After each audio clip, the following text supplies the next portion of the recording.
Dari desa yang damai ini, lahirnya hasil seni halus tangan Melayu yang menjadi warisan turun-temurun.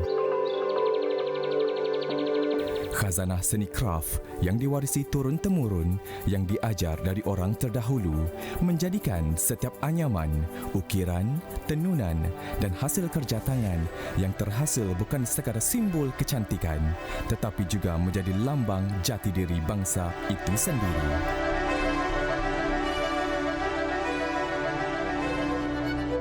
Masa itu kira macam tradisional lah kan. Maksudnya kita menjual, kita harap orang datang ke premis kita beli. Platform digital ni mengenengahkan produk-produk yang usahawan ada kepada pelanggan. Ianya sangat bagus untuk memastikan bahawa produk-produk kita ada di pasaran. Macam dulu kita buat secara manual, kita jual secara fizikal, tapi sekarang di hujung jari sahaja.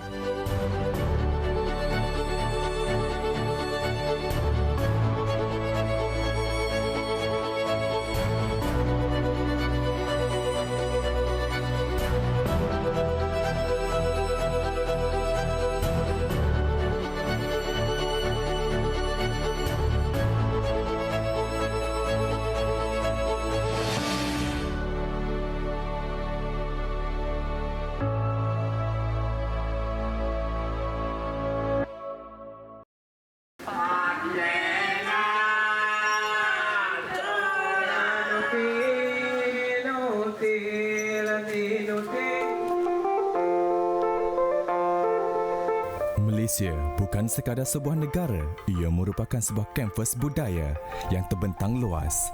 Malaysia juga satu-satunya tempat di mana semua budaya ini hidup berdampingan dalam festival, makanan dan seni kraf tangan.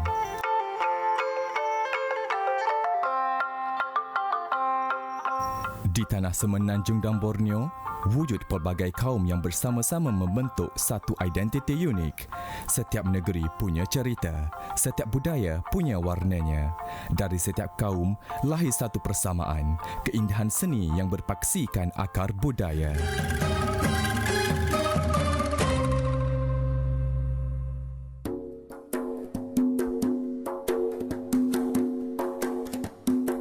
Di desa-desa yang kaya dengan keindahan alam semula jadinya, disitulah seni kraf Malaysia bernafas.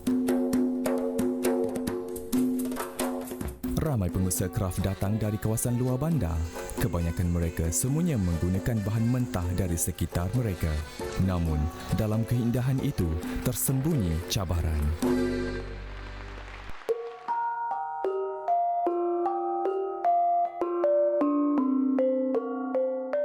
Penggunaan bahan tempatan seperti produk beban, produk rotan yang terdapat di sekitar kawasan ataupun di Malaysia ni yang kita ketengahkan penggunaannya juga dari segi aspek inovasi produk itu sendiri, sama ada dari segi reka coraknya, dari segi fungsinya, dari segi reka bentuknya dan juga dari segi penggunaan bahan itu sendiri. Kita menggunakan solid wood lah. Satu kayu meranti, kayu Malaysia, dan satu lagi kayu getah dan cengal ataupun nyatoh lah. Tetapi untuk produk-produk cenderamata kita guna laminated plywood ataupun material-material selain daripada itulah. Proses pertama kita adalah membancuh tanah. Kita panggil belanja lah. Belanja ni proses untuk kita jadikan tanah liat terpejal kepada cair untuk kita buat proses casting. Akak kita ni dah casting dah. Maknanya kita tuang tanah liat tadi cair dalam acuan. Yang kita masak ni adalah lilin putih dengan darma. So kita akan masak dalam nisbah yang sama banyak. So bila dia dah cair, kita gunakan canting untuk cedok dia punya cecair lilin lah. So kita akan pindah ke kain. Sekarang kita mula mencanting. Ni adalah proses mencanting. Setiap produknya ada ciri-ciri yang berbeza di antara produk lain. Walaupun dalam kategori produk craft, tetapi penggunaan fungsi produk itu sendiri ataupun penggunaan bahan, reka bentuk dia semuanya berbeza dan setiap satunya mempunyai penceritaan ataupun maksud yang tersendiri, terutama dari segi penggunaan reka corak ataupun motif. Satu yang istimewa dia adalah setiap satu tu tak sama dengan lain. Kita tak boleh nak duplicate dari segi corak dan warna lah. Tapi mungkin dari segi form pasu tu sama, tapi setiap satu tu dia akan keluar berbeza. Ada cerita dia kan. Cerita dia melalui warna dan corak tu.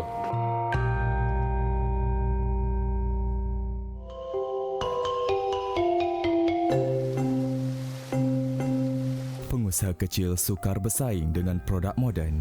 Ramai tidak memiliki kedai fizikal. Kebanyakan hanya bergantung kepada jualan di pasar tani, festival atau tempahan dari pelanggan tetap. Dalam menghadapi perubahan zaman, warisan kraf ini berdepan dengan cabaran besar.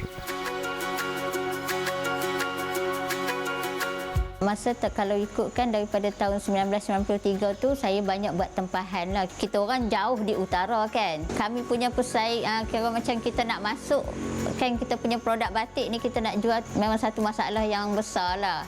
Sebab kita akan bersaing dengan produk-produk luar macam kita berhampiran dengan sepadan Thailand kan, banyak barang-barang daripada Thailand. Masa tu saya punya income pun memang teruk lah. Memang kalau orang tempah baru kita buat. Kalau tempah baru kita buat. Macam dulu saya nampak mak saya susah lah nak berjual dari segi fizikal kan. Kita kena ada macam contoh ada HKK, Hari Kraf Kebangsaan setiap tahun. Masa tu baru kita keluar untuk kita jual baju dan sebagainya kan. Dia ada macam program-program yang kita akan masuk dalam tu, akan join kan. Dan masa tu kita keluar juga lah ikut program jualan sama ada under kraf tangan ataupun agensi lain ataupun di pusat beli belah kan. Maknanya kita keluar, kita yang keluar pergi kita jual. Maknanya pemasaran tu kita kena keluar dan kita pasarkan lah. Dunia kini bergerak pantas dan pola pembelian pengguna turut berubah kepada pembelian dalam talian yang serba mudah.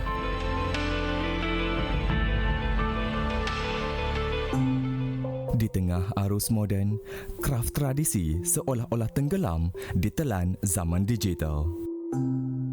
Sebenarnya pewujudan platform digital ni memberi satu harapan baru kepada mereka, nafas baru kepada mereka.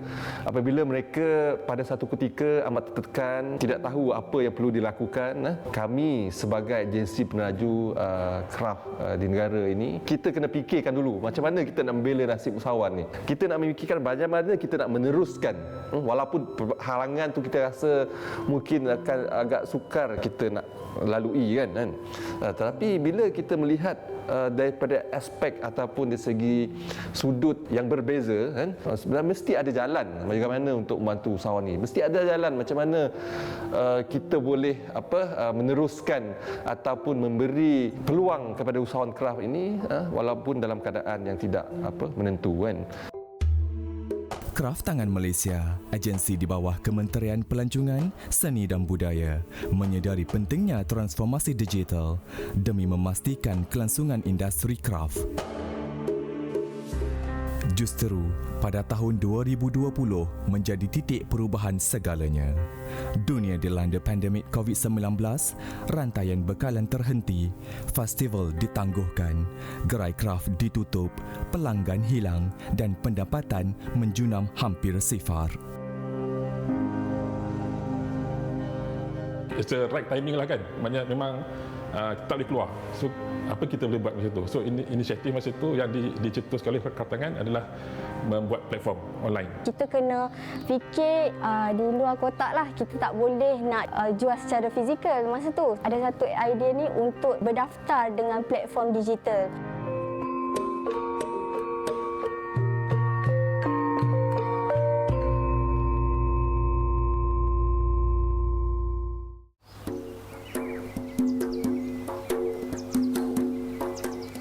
Sebelum ni kita buat tempahan dekat rumah saja. So bila dia buka pada platform ni, saya rasa berminat sebab benda ni boleh menjana pendapatan lebih luas lah. Maknanya kita boleh jual secara online lah. E-Kraf Bazaar ni saya mula-mula dapat tahu pada tahun 2020 semasa pandemik. Saya adalah salah seorang peserta inkubator Perbadanan Kemajuan Kraf Tangan Malaysia cabang Terengganu. Saya start di Terengganu tu pada 2013. Hujung 2019-2020 tu baru saya diperkenalkanlah oleh pihak Kraf Tangan tentang e-commerce ataupun online platform lah. Kraf Tangan Malaysia melihat keperluan mendesak satu sistem baharu yang boleh terus menghubungkan pengusaha dengan pelanggan. Maka tercetuslah inisiatif digital pertama E-Kraf Bazaar. Jadi Kraf Tangan Malaysia telah mewujudkan satu media sosial E-Kraf Bazaar. Jadi platform E-Kraf Bazaar ni merupakan Facebook page yang diwujudkan oleh Kraft Tangan Malaysia dengan melibatkan penyertaan usahawan kraft dan juga peminat-peminat kraft, di mana di sini mereka boleh mengetengahkan produk kraft mereka dan juga dalam masa yang sama sudah tentu untuk menjual produk kraft mereka. Dan di situ kita lihat nafas baru ataupun peluang baru kepada usahawan kraft ini, di mana tanpa adanya program fizikal pada kita itu, sekurang-kurangnya mereka dapat menjual dan memasarkan produk kraft yang mereka keluarkan. Melalui platform Facebook Live, pengusaha kraft dibimbing untuk bersiaran secara langsung memperkenalkan produk mereka sendiri dari rumah, bengkel atau kampung halaman. Ia bukan sekadar jualan, tetapi pengalaman langsung antara pembuat dan pembeli. Masa itu Ikraf Bazaar lebih pada sosial media lah, dalam Facebook, perkenalkan produk kita dan apa yang kita buat lah, aktiviti kita melalui Ikraf Bazaar itulah, dalam menyediakan platform menjual produk dan membuat demonstrasi pembuatan kraft. Sangat mudah kalau kita buat dalam Ikraf Bazaar daripada live tu. So habis daripada live tu ataupun dekat dalam comment section, dia akan tanya juga dekat mana kita nak beli. Kita boleh letak dekat dalam tu, terus ke Facebook page Batik Indrawasih ataupun pergi ke MyCraft Shop Batik. Daripada situ dia orang boleh berkomunikasi dengan pembekal lah. Sambutan luar biasa. Dalam masa 2 bulan pertama, Ikraf Bazaar berjaya mengumpul lebih 1 juta tontonan dan mencatatkan jualan mencecah ratusan ribu ringgit.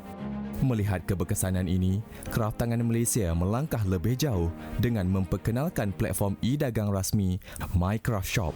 Kalau dilihat dari segi keistimewaan ataupun kelainan platform MyCraft Shop ini, sudah tentunya ia merupakan satu-satunya platform yang memasarkan produk kraft tempatan. Walaupun kita tahu banyak platform-platform pemasaran secara digital online sekarang ni yang boleh kita ketengahkan ataupun boleh kita libatkan usahawan kraft, tetapi platform MyCraft Shop ni secara khususnya memfokuskan kepada produk kraft tempatan. Kalau kita lihat usahawan kraft ni terdiri daripada usahawan kraft kategori mikro dan sebagainya, yang kita lihat bukanlah merupakan syarikat besar, tapi dari segi operasi, dari segi penghasilan produknya amatlah berkualiti dan juga demand untuk produk tersebut sebenarnya ada.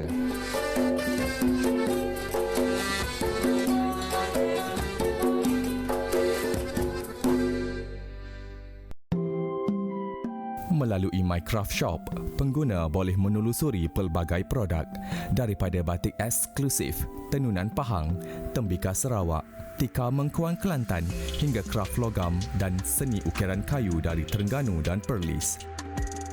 Platform ini bukan sekadar tempat jualan, ia direka khas dengan sistem logistik, integrasi e-pembayaran, pengesahan produk autentik dan paparan katalog yang mesra pengguna. MyCraft Shop telah berjaya menghimpunkan lebih 600 usahawan kraft dari seluruh negara. Kita telah menggariskan bagaimana untuk usahawan-usahawan ini teknik untuk mengambil gambar tu, angle yang terbaik, bagaimana ini caption, apa maklumat yang perlu ada pada posting yang mereka akan buat tu, dan juga yang penting sekali harga dan juga macam mana proses penghantaran produk kraft tu masa tersebut. Saya rasa mula-mula dulu memanglah susah, benda baru kita nak belajar. Saya ni pun tak pandai sangat macam jenis platform online apa semua ni. Saya sampai sekarang ni masih refer dengan kraft tangan lagi, tapi saya dah bagi pada generasi kedua lah, macam anak saya lah yang uruskan online. Saya lebih pada urusan kat bengkel lah sekarang. Kita kena menjalin kursus lah masa tu, staff daripada HQ. Masa tu datang ke Terengganu lah buat kursus dan bengkel macam mana cara yang betul untuk terpasarkan produk kita melalui online platform. Kursus-kursus yang berkaitan dengan platform digital ni, Kraft Tangan memang mengambil peduli lah, dan kita mengikutilah kursus-kursus tersebut. Setiap satu tu memang kita kena upload, and then kita kena letak description. Satu-satu barang tu memang kena ada kod SKU masing-masing.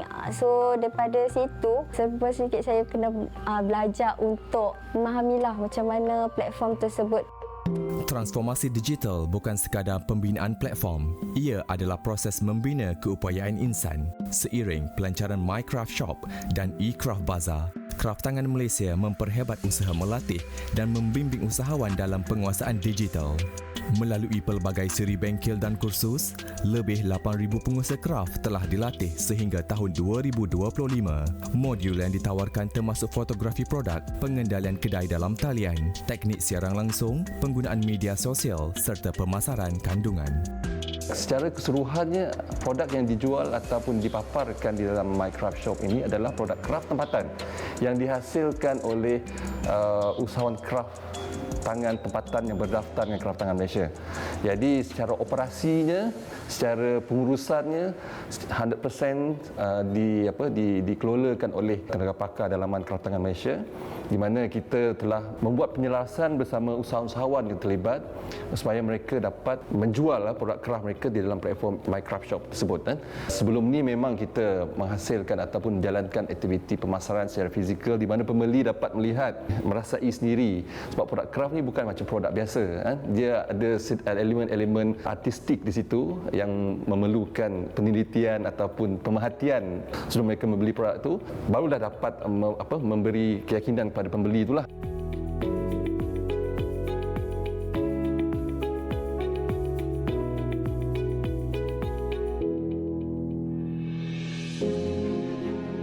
Statistik menunjukkan peningkatan jualan yang ketara. Pada tahun pertama pelancarannya sahaja, MyCraft Shop berjaya mencatatkan nilai jualan melebihi ringgit Malaysia 2 juta, angka yang terus meningkat secara konsisten setiap tahun.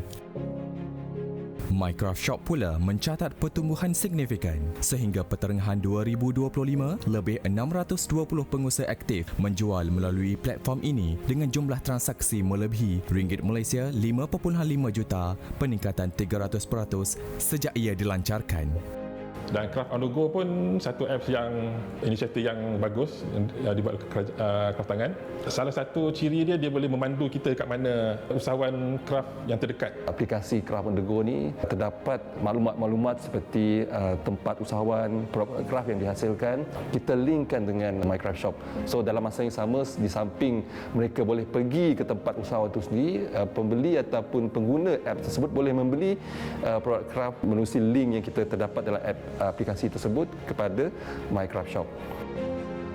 Transformasi ini telah membuka jalan baru untuk industri kraft Malaysia ke arah pendigitalan yang inklusif dan mampan.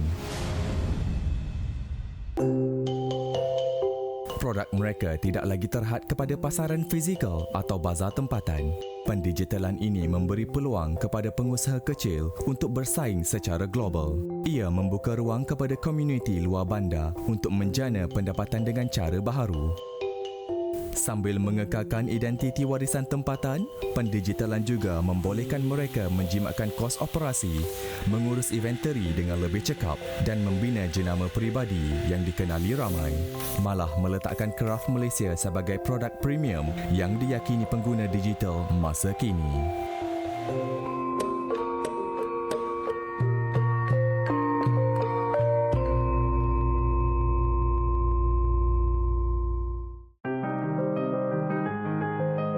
Melangkah ke hadapan, Kraft Tangan Malaysia meneruskan misi untuk memperluas capaian digital industri kraft. Di sinilah peranan eCraft Bazaar dan juga MyCraft Shop tadi, yang kita lihat satu pilihan ataupun salah satu direction kita memperluaskan pasaran sama ada di peringkat domestik dan juga antarabangsa. Untuk platform digital ni masih lagi kita berkisar ataupun operasinya masih lagi di peringkat secara domestik, tetapi aktiviti fizikal kita telah pun melangkah juga ke peringkat antarabangsa dengan menyertai aktiviti pameran perdagangan antarabangsa yang melibatkan usahawan-usahawan kraft tempatan. Kita mendapat tempat pameran di Konleh, Jalan Konleh setiap tahun lah. Itu ada, dan juga daripada MTIB, Malaysian Timber Industry Board, di KLCC, di Putra World Trade Center dan sebagainya lah. Dan sehinggalah MTIB pun hantar kita ke Dubai, pameran di luar negara selama 10 hari untuk mempamerkan produk-produk kraft yang daripada Malaysia di Dubai lah. Kerjasama strategik turut diperluas. Kini Kraft Tangan bekerjasama dengan syarikat teknologi tempatan dan universiti untuk membangunkan kandungan digital kreatif seperti dokumentari pendek, podcast artisan dan vlog pengusaha muda.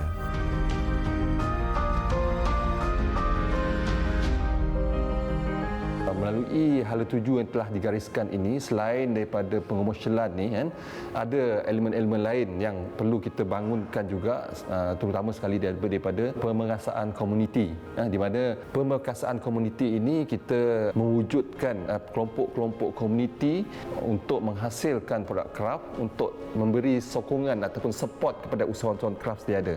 Jadi penglibatan komuniti ini secara tidak langsungnya membantu dari segi pengeluaran produk kraft, dan dalam masa yang sama perkembangan ataupun pemerkasaan komuniti kraft ini menjurus ke arah pertambahan usahawan kraft.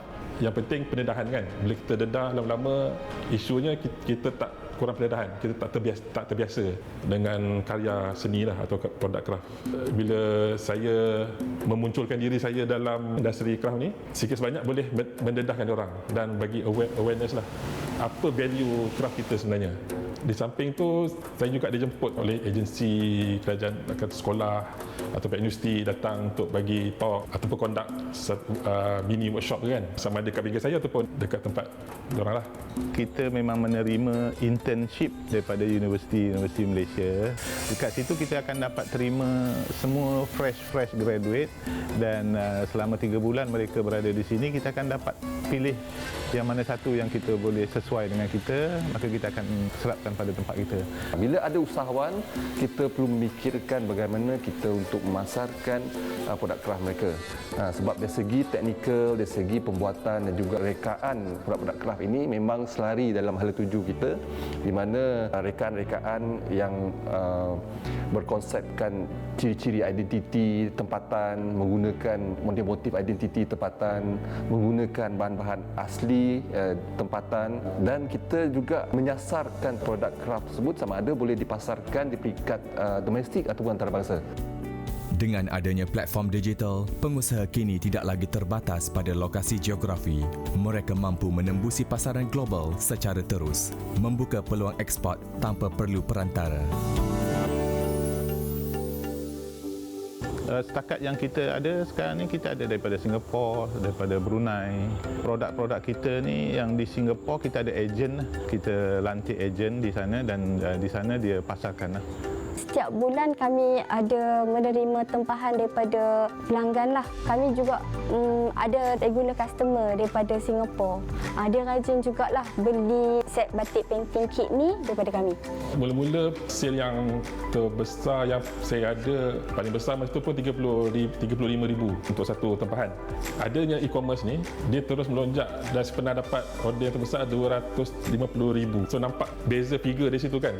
Bila daripada fizikal dengan online ni, maknanya apa yang boleh ditawarkan lagi kan. So maknanya tak ada limit. Sasaran kraft tangan menjelang 2030 ialah melahirkan 3,000 usahawan kraft digital sepenuhnya dan menjana ringgit Malaysia 50 juta nilai jualan tahunan secara atas talian. Untuk terus kekal dalam platform MyCraft Shop ni, yang nombor satu sekali tu kena konsisten lah. Dia kena konsisten dari segi kita buat produk. Macam contoh kalau kita letak baju tu kena ada yang ready stock. Dari segi aplikasi, bagi saya kalau boleh di teks dengan apps yang telah ada, yang telah popular. Contoh kita buka dekat MyCraft Shop tu, kita ada macam 3 titik kat situ ke apa, kita boleh copy link produk tersebut dan kita boleh share lah melalui IG ke, WhatsApp ke, Facebook ke, dalam eCraft Bazaar pun boleh. Kalau kita letak dekat comment section tu, dia orang boleh terus tekan link tersebut dan boleh nampak lah produk tersebut. Transformasi ini adalah bukti bahawa warisan tidak pernah ketinggalan. Dengan bimbingan teknologi dan semangat pengusaha tempatan, Kraft Malaysia terus berkembang, hidup dan bernyawa dalam era digital. Niat saya dalam kita menjual, kita kena ada perpindahan ilmu, perpindahan teknologi ke apa kan, dengan generasi baru. Bila saya wujudlah dalam industri kraft ni, mungkin boleh bagi satu dorongan pada orang lah untuk buat bisnes ke, tak kisahlah bisnes kraft ke ataupun bekerja dengan syarikat kraft yang lain kan. Dia yang paling penting sama ada produk-produk yang kita ada ni dapat menjana pendapatan atau tidak. Kalau tak dapat, maka dia orang akan lari kan. Tapi bagi saya, kayu ni tidak akan luput pun, kerana dia ada peminat dia sendiri. Terutama sekali golongan-golongan yang meminati kayu, dia memang tengok kayu je. Jadi kat situ memang ada, tak perlu risau dari segi tentang jualan kita. Cuma yang paling penting adalah promosi kita lah.